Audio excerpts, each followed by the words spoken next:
எரிபொருள் தன்னிறைவை பெற போராடும் நாட்டில் புதுமையான கண்டுபிடிப்பாக எரிபொருளை சேமிக்கும் வகையில் தயாரிக்கப்பட்ட மின்விசிறி உலகெங்கும் விருதுகளை வென்று வருகிறது.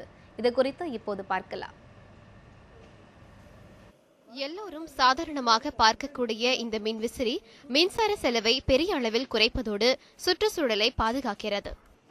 கோவையை சேர்ந்த சுந்தர் முருகானந்தன் மற்றும் துர்காச்சரன் இதை உருவாக்கியுள்ளனர்.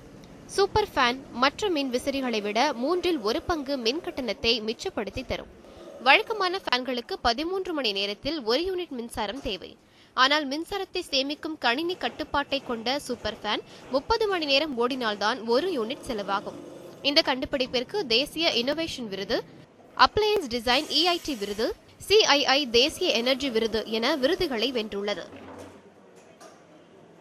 1 யூனிட் எலக்ட்ரிசிட்டி ப்ரொடியூஸ் பண்ணுறதுனா ஒரு 600 கிராம் நிலக்கரியை எரிக்கணும். அப்போ அந்த நிலக்கரியை தோண்டி எடுக்கும்போது எவ்வளவோ காடு அழிஞ்சு போகுது.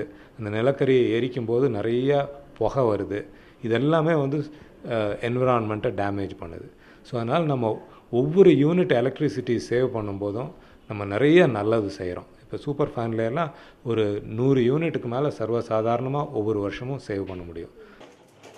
தமிழகத்தில் உள்ள 1,50,00,000 மின் இணைப்புகளில் வீட்டுக்கு 1 என்ற விகிதத்தில் சூப்பர் ஃபேனுக்கு மாறினால் கூட ஆண்டொன்றுக்கு 500 மெகாவாட் மின்சாரம் மிச்சமாகும் என்கின்றார் சுந்தர் முருகானந்தன். சூப்பர் ஃபேன் உருவாக்கப்பட்ட 2012ஆம் ஆண்டில் வரவேற்பு குறைவாக இருந்தாலும் தற்போது ஆண்டுக்கு 50,000 ஃபேன் விற்கும் நிலைக்கு உயர்ந்திருக்கிறது.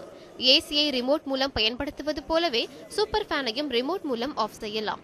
ஃபேனின் வேகத்தையும் குறைக்க முடியும் என்பதால் பலர் இதை விரும்புகிறார்கள் என்கிறார் துர்காச்சரன்.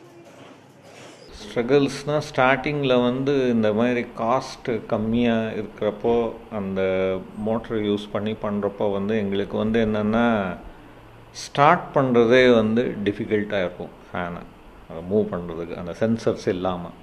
ஸோ அப்போ ஆல்மோஸ்ட் 6-7 மந்த்ஸ் நாங்கள் நிறைய எக்ஸ்பெரிமெண்டேஷன் பண்ணி தான் பண்ண முடிஞ்சது. அது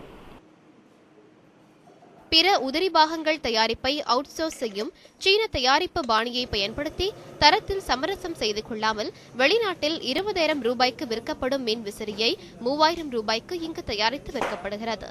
இந்த சூப்பர் ஃபேன்கள் தற்போது பங்களாதேஷ் உள்ளிட்ட நாடுகளுக்கு ஏற்றுமதியாகின்றன. அமெரிக்கா, மலேசியா, இலங்கை போன்ற நாடுகளுக்கு ஏற்றுமதி செய்வதற்கான சான்றிதழ் பெறும் முயற்சிகள் நடந்து வருகிறது. தமிழரசு, நியூஸ் 7 தமிழ், கோவை.